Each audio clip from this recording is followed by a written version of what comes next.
राम राम। सरस्वती ज्योतिष विज्ञान के इस मंच पर मैं पंडित अरविंद तिवारी आप सभी का हार्दिक स्वागत करता हूं। जी हाँ, ठीक पढ़ा आपने। क्या आपने दान खाया है? हाँ, कहने में सुनने में अजीब लगता है, लेकिन हम कई बार ऐसे हालातों में फंस जाते हैं कि हमें दान खाना पड़ जाता है। यानी कि ईश्वर हमें कई बार हमारी औकात याद करवाते हैं और हमें किसी के आगे हाथ फैलाने के लिए मजबूर कर देते हैं। परिस्थितियां कुछ भी हो, जब किसी के आगे हाथ ही फैला लिए तो ये भीख मांगने से कम नहीं होता। पुराने समय में हमारे बुजुर्ग हमेशा हमें कहा करते थे कि बेटा कुछ भी हो जाए किसी के आगे हाथ मत फैलाना, क्योंकि हाथ फैलाना भीख मांगने से कम नहीं माना जाता था। क्योंकि जो आपकी मदद करता था या जो आपको दिया जाता था वो दान तुल्य ही माना जाता था, और हम लोग ताउम्र उस इंसान के एहसानमंद रहते थे जिसने हमारी मदद की होती थी। लेकिन बदलते समय के प्रभाव के कारण इन चीजों का मूल्य लोग धीरे धीरे भूलते गए। चलिए, हम उसके गहराई में नहीं जाएंगे, हम बात करेंगे दान क्या आपने कभी खाया है? क्या दान खाना भी किसी के लिए जहर के समान काम कर सकता है? जी हाँ, ये सच है। मैं ना आपको एक छोटी सी उदाहरण देता हूँ। रात की ही बात है, मैं अपने घर के नजदीक कहीं से गुजर रहा था। वहां पर एक मोहल्ला पड़ता है, मैं उस जाति या समुदाय का नाम नहीं लूंगा, ठीक है। वो लोग क्या करते हैं कि ढोंगी बनकर, ढोंगी साधु के वस्त्र पहनकर, दाढ़ी बड़ी बड़ी रखकर, माथे पर बड़े बड़े टीके लगाकर, इनका पूरा समुदाय है और सबको मालूम है जो वहां पर रहते हैं, क्योंकि वो शरेआम जाते हैं, कोई छुप छुपाने वाली बात है नहीं।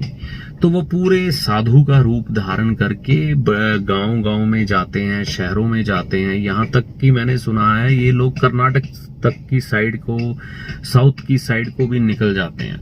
यहाँ से पंजाब से, जलंधर में तो है, पर आजू बाजू में कहाँ पर है मेरे को मालूम नहीं। यानी कि लुधियाना में या और कहीं, या कई और दूसरे शहरों में ऐसे लोग हैं कि नहीं। लेकिन बाकायदा इनकी एक जाति, एक इनका समुदाय है पूरा।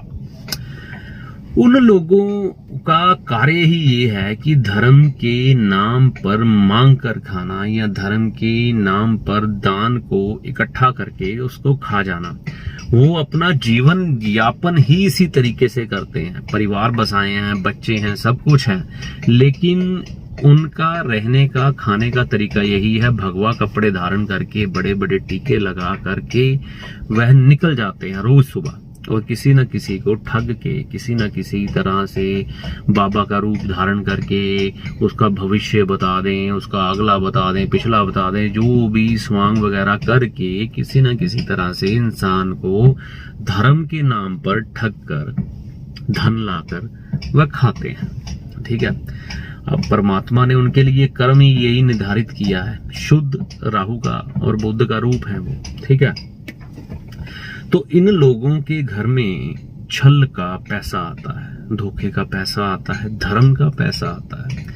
तो होता क्या है इनके घर में, जो मैं देखता हूं कि रोज नित्य लड़ाई झगड़े, जैसे कुत्ते लड़ते हैं आपस में, उस तरह से ये लोग आपस में लड़ते हैं। शाम को शराबें पीते हैं, ठीक है, और अपनी स्त्रियों से, अपने बच्चों से मारपीट की जाती है।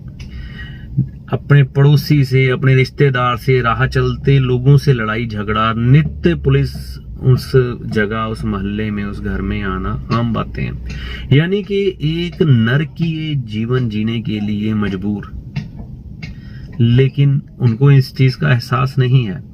मेरा कहने का मतलब, यहां से मैं जो चीज निकालने की कोशिश कर रहा हूं वो ये है कि धर्म के नाम पर किया हुआ दान खाना आपके लिए जहर के समान हो सकता है।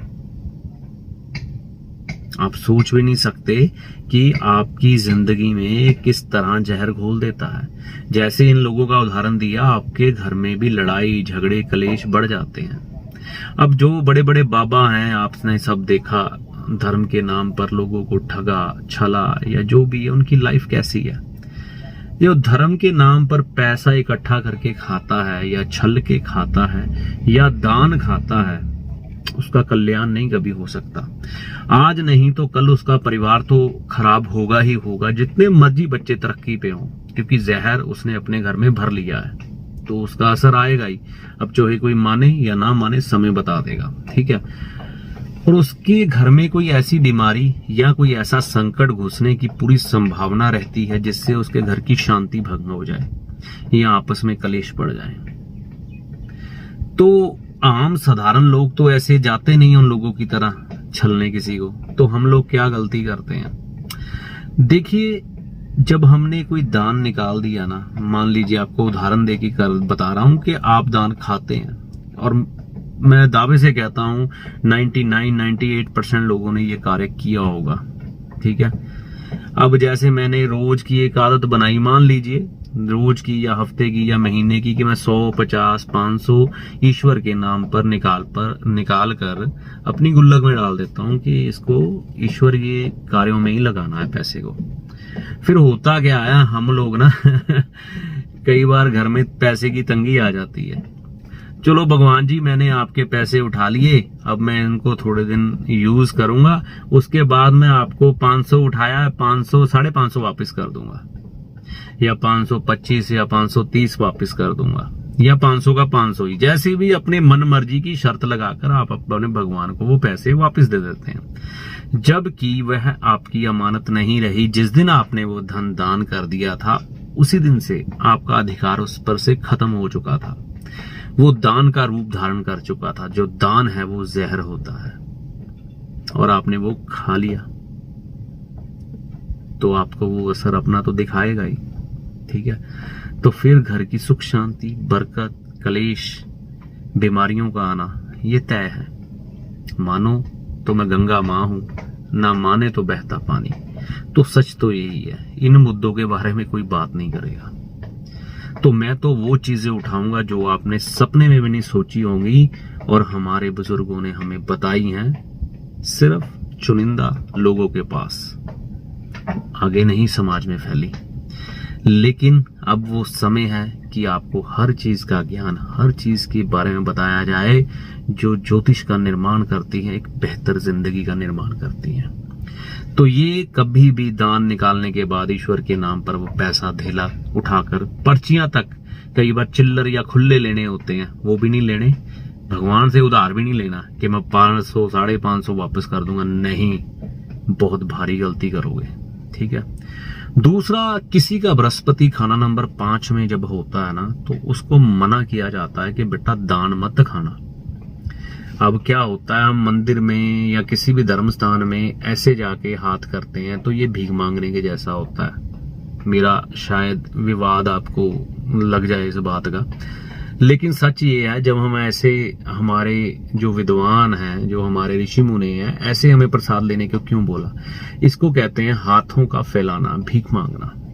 अब आप इसे धर्म के वशीभूत होकर कुछ भी कह सकते हैं, लेकिन सच्चाई ये है, ये हमारा अहंकार तोड़ा जाता था ऋषि मुनियों के द्वारा। कई बार हमें भीख मंगवाई जाती थी, ठीक है ना।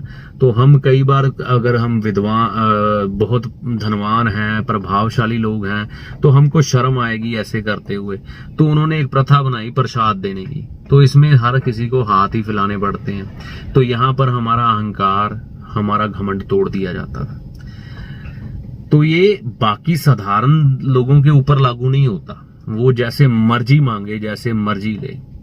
लेकिन खाना नंबर 5 जिसका बृहस्पति होगा, वो अगर ऐसे करके प्रसाद लंगर खाएगा तो उसकी जिंदगी कष्टों से भर जाएगी। औलाद से संबंधित कष्ट आएंगे, मामा खानदान को कष्ट आएंगे, यहां तक कि कई बार इन लोगों का विवाह तक नहीं हो पाता, क्योंकि खाना नंबर 5 का बृहस्पति ऐसे करने वाला है, देने वाला है। चाहे, क्योंकि पंचम घर में बैठा है, पंचम घर ज्ञान का है, सूर्य का है, यहाँ पर वह अच्छा शिक्षक या अच्छा मार्गदर्शक बन सकता है।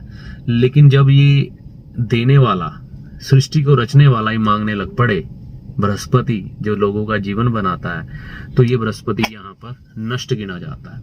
तो इसलिए खाना नंबर 5 वाले बृहस्पति को दान लेने के लिए मना किया जाता है। इसका सलूशन क्या होता है कि आप दूसरे की थाली से या दूसरे के हाथ से उठाकर खा सकते हैं, लेकिन इस तरह मांगकर नहीं खा सकते। तो ज्योतिषीय पंचम बृहस्पति का ये रीजन है। दूसरा रीजन मैंने आपको बता दिया कि हम भगवान से उधार नहीं कर सकते, जो दान निकल गया वो नहीं खा सकते। अब धर्म के नाम पर लोग जगराते कराते हैं, कोई धार्मिक अनुष्ठान कराते हैं, ठीक है, जिनका बृहस्पति 5 में हो उनको दान इकट्ठा कभी नहीं करना चाहिए। अब लोग धर्म के नाम पर दान इकट्ठा करते हैं, फिर उसको खा जाते हैं, या किसी मंदिर का या किसी संस्था के सदस्य बनकर धर्म के नाम पर पैसा खा जाते हैं। तो एक बात निश्चित, दिमाग पर पर्दा जितना मर्जी डाल लो, हद से ज्यादा डाल लो, सच्चाई को बिल्कुल स्वीकार मत करो, पर आप अपनी सुविधा के लिए अपने परिवार को बर्बाद कर देंगे। आज नहीं तो कल जड़ में जहर जाएगा, ठीक है। तो एक साधारण जिंदगी का उपाय बताया मैंने कि दान कभी भी किसी का मत खाना। अगर निकाल दिया, उसका यूज नहीं करना, फिर वो गया तो फिर वो गया। दूसरा, पंचम में बृहस्पति है, मैं चित्र में बता रहा हूं, ये देख लीजिए, या पीछे चित्र लगाया था।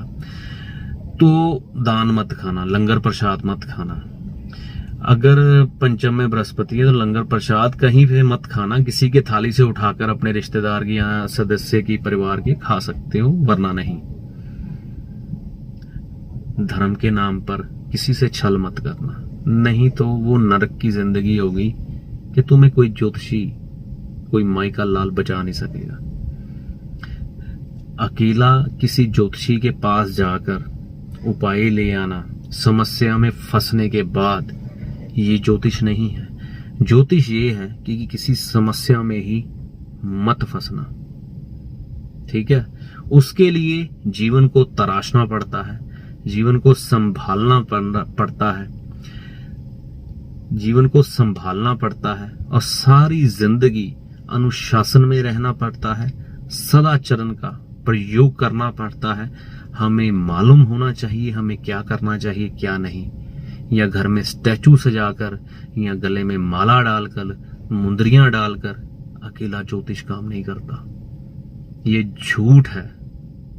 ज्योतिष को अच्छी तरह से अगर चखना चाहते हो तो ज्योतिष के अनुसार चलना पड़ता है, और ये ज्योतिषी नहीं बताते क्योंकि अनुशासन बहुत सख्त है, लोग भाग जाते हैं।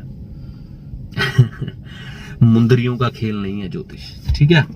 तो बस आज के लिए इतना ही। अगर आपको मेरी बात अच्छी लगे हो तो कमेंट करें, शेयर करें, चैनल को सब्सक्राइब करें, नए हैं तो नोटिफिकेशन को ऑल करें, क्योंकि ऑल पे सेट करें, क्योंकि हमारे आने वाले हर वीडियो की जानकारी आपको मिले।